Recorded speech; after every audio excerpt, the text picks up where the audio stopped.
Yo, what's going on YouTube, and welcome back to Goal Line Hockey.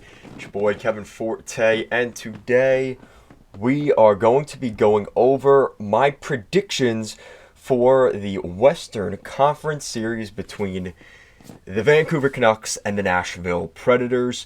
Guys, if you're interested, we have our bracket challenge is officially up now, our Goal Line Hockey League. If you're interested in joining that, maybe flexing your muscles to see if you are the best at predicting this year's playoffs, make sure to do that. The link to that is in the description down below.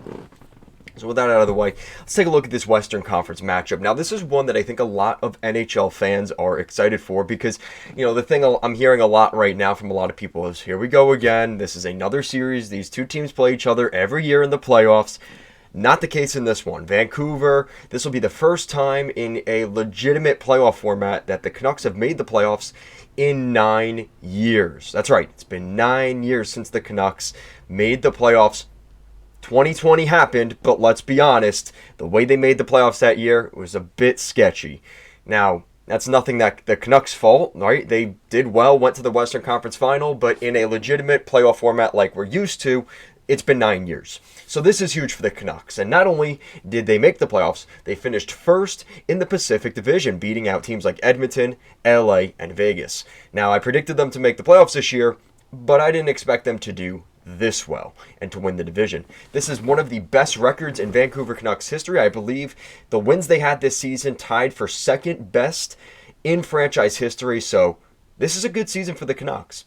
Now, there's obviously some things to kind of criticize about this team. They had a really hot start to the season. Things went really well early on, and then things fell off in the second half of the season. And it's still good enough to where they had the record they had, but they're not one of the hottest teams going into the playoffs per se. And then things got a little bit more interesting when they brought in Elias Lindholm. That was a massive trade by the Canucks, trading with their rival, the Calgary Flames, to make that deal. And it really hasn't paid off the way I think fans have hoped for. And you're hoping to see more from Lindholm. He did get a goal toward the end of the season, but that's something that's been criticized. Also, the fact that Thatcher Demko has been hurt, and that's not really his fault, but he's been injured. So the critics out there for the Canucks will say, well, is Thatcher Demko 100%? Will he be playing in this year's playoffs? Those are the things that are kind of the questions right now in Canucks Army. Now, on the other side, the Vancouver Canucks taking on the Nashville Predators. The Nashville Predators, we remember those cup runs and, those couple years where they were really solid, right? 2015, 2016, 2017. One of the best teams in the National Hockey League during that time. But there are only two players right now on that roster from that 2017 team that went to the Stanley Cup Final, being Colton Sissons and Roman Josi. And UC Saros might have been a backup at that point. But either way, this is a totally different Nashville Predators team. Some for the better, some for the worse. Now, the way I look at the Nashville Predators, really up until really the last month of the season here, they kind of fell off here in April. But really through February and March, the Nashville Predators were on a tirade. They were so good. And then it seems like they lost 7-2 or 5-2 to the Arizona Coyotes in Nashville. And then it just seemed like after that, they kind of just tailed off a little bit. And it doesn't seem like they found that form really going into the playoffs. They've lost a couple games that they probably should have won. And then there were a couple games that they did win that you're like, well, they were supposed to win that game. So it wasn't all that impressive. So kind of my gauging of the Predators down the stretch, it's kind of difficult to evaluate where the Predators really are. And that's what's interesting about both these teams. And to be honest with you, I don't think, eventually I'll be making a video once I'm done with all these previews. I'll be talking about my final bracket at the end of the playoffs. And I really don't have either of these teams getting past the second round. Whoever gets out of this round is going to get bounced in the second round, in all honesty. I think, I just think it's too much too fast for these two teams. That is a saying I've heard a lot, right? Too young, too fast. That is the situation with these teams. I think that, considering where Vancouver was last year, right? They had a 28-point increase from last year to this year. And that's great.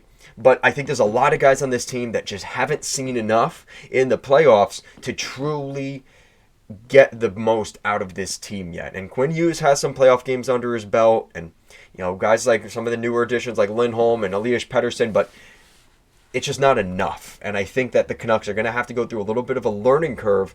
And I think they could still get out of the first round here, but it is not going to be easy. Nashville is the type of team that they are willing to muck it up. And they're going to play those games where, kind of like teams like the Islanders or the Bruins or the Hurricanes on the East Coast, Nashville is very much that team that they will try to dictate play by winning those 2-1, 1-0, 3-2 games.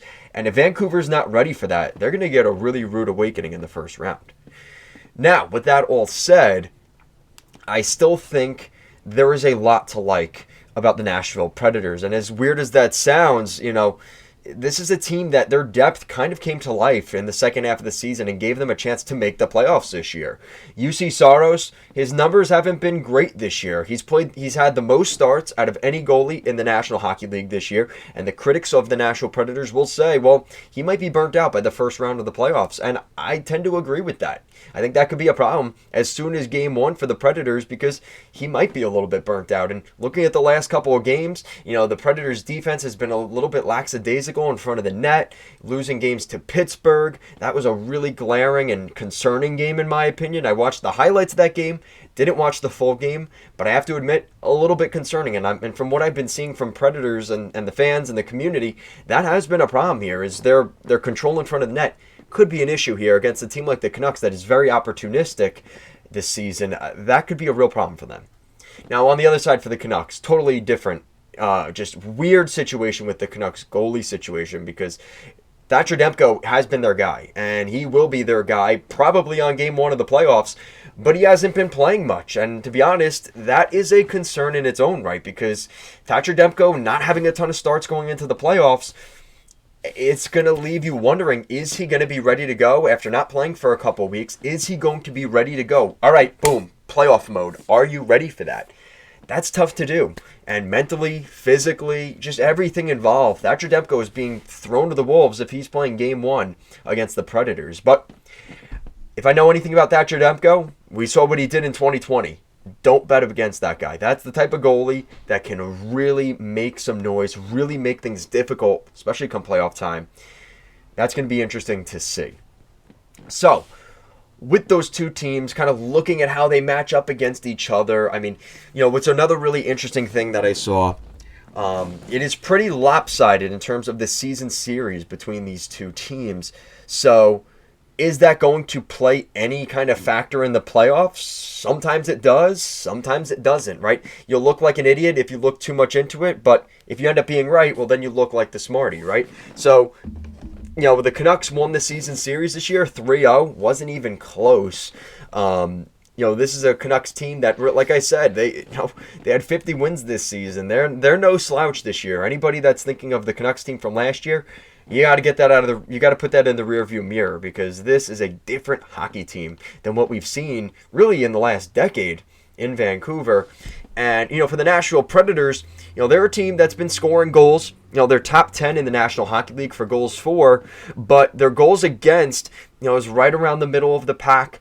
Their power play is right around the middle of the pack. And, Nashville's penalty kill is one of the worst in the league, and that could prove to be a problem because the Canucks power play is a top 10 power play in the league. Like I said earlier, the Canucks are very opportunistic, especially on the power play. So, the Canucks, I think the Predators are going to be the team kind of pushing the physicality on the Canucks, and that's another criticism for the Canucks is, do the Canucks have the manpower and the strength to kind of overcome maybe the Predators kind of trying to knock them around and throw them off their game? I'm going to guarantee they're going to go after the younger guys like Podkolzin and Höglander and Pettersson. And Pettersson is still a younger player, right?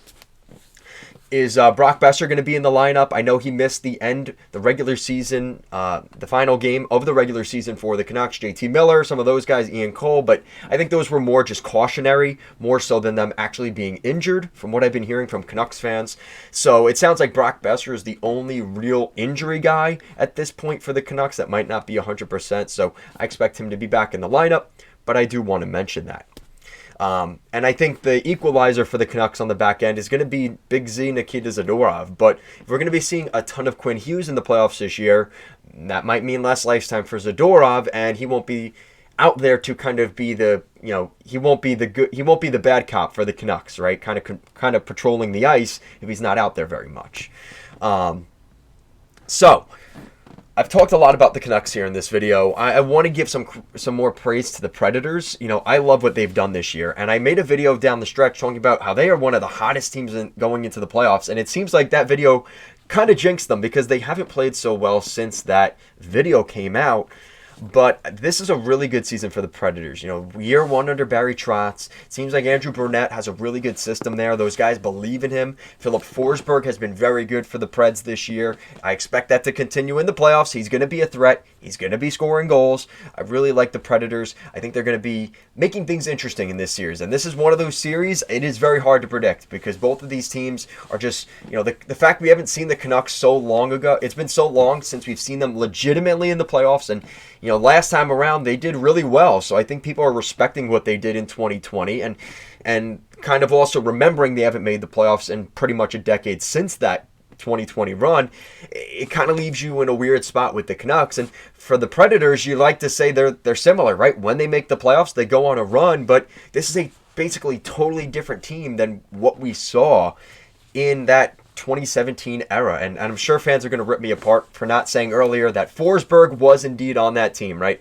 So you've got Sissons, Yossi, and Forsberg, those three guys from the Western Conference Stanley Cup final run in 2016 and 2017. So with that said, let's kind of round this video out here. I think that my prediction here is the Canucks win this series in 6 games. I think the key word for this series is opportunistic. I think the Canucks' ability to score goals, their ability to probably outskate the Predators for the most part. I think they're going to be able to skate around the Predators and have a lot of possession of the puck. The Predators are going to be dumping and chasing a lot, and I think that's going to wear down the Canucks. But I don't think it's going to hurt them in this series. I think it's going to hurt them in the second round of the playoffs with whoever they play. Thatcher Demko, I'm expecting him to be ready to go. He's a playoff goalie. He's one of those guys you want on your Game 7 in a Stanley Cup playoff series. Who do you want to start? There are one of those goalies right now playing in this series, and that is Thatcher Demko. I think that is the difference. Like I said, the Predators have had a really good run this year. This is a toss-up series. I hate even saying this series ends in 6 games. I just think that the way the Canucks are this year, I think they just have that little bit of extra swagger and mojo, and I think they're going to use that to their advantage. I think they're going to win this in 6 games, but I want to know what you guys think in the comment section down below. What do you think of this series? Who do you think is going to win this series? Like I said, I think it's a real toss-up. I got to give props to the Predators. Got to give them their respect here. I don't think this is going to be an easy series by any means for the Vancouver Canucks, but ultimately, I think they have enough depth. I think they have what it takes. They have the goalie matchup just slightly. As much as I like UC Saros, I think the Canucks are going to take this one. Guys, thank you for watching this video, and I will see you again next time. Peace out, guys.